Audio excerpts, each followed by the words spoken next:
ኤድ ሙሉ በሙሉ ይፈርስ ሲሆን የአሜሪካ ዓለም አቀፍ ተራድኦ ድርጅት ዩኤስኤድ ሰራተኞች ሚስጥራዊ መረጃ የያዙ ወረቀቶችን እንዲያቃጥሉ ትዕዛዝ እንደተሰጠባቸው ቢቢሲ ዘግቧል።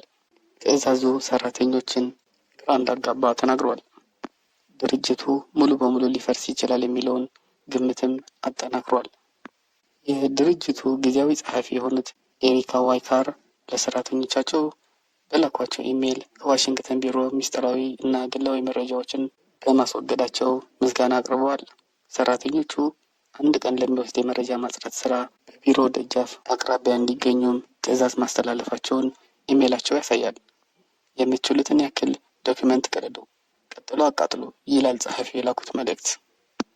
ኢሜይሉ ሰራተኞች ሚስጥራዊ መረጃ የያዙ ከረጢቶች ላይ በማይጠፋ ማርከር ሴክሬትና ዩኤስኤዲ ባዮ ብለው እንዲጽፉ ያዛል። ከጉዳዩ ጋር በተያያዘ የአሜሪካ የውጭ ጉዳይ ሚኒስቴር ለቀረበለት ጥያቄ ምላሽ አልሰጠም። የአሜሪካው እርዳታ ድርጅት ያቃጠላቸውን መረጃዎች ቅጂ አስቀምጠው እንደሆነ እስካሁን ግልጽ አይደለም ሲል ቢቢሲ አስነብቧል። ከቀናት በፊት 83% የሚሆነውን የዩኤስኤድ ፕሮግራሞች እንደተሰረዙ የአሜሪካ የውጭ ጉዳይ ሚኒስቴር ማርኮ ሩቢዮ ማሳወቃቸው ይታወሳል። በቢሊዮን ዶላር ወጪ ይደረግባቸው የነበሩት 5200 ኮንትራቶች ተቋረጡ ሲሆን ቀሪ 18% የሚሆኑት ፕሮግራሞች ወደ 1000 የሚጠጉ በስቴት ዲፓርትመንቱ እየተመራ እንደሚቀጥል ገልጸው ነበር።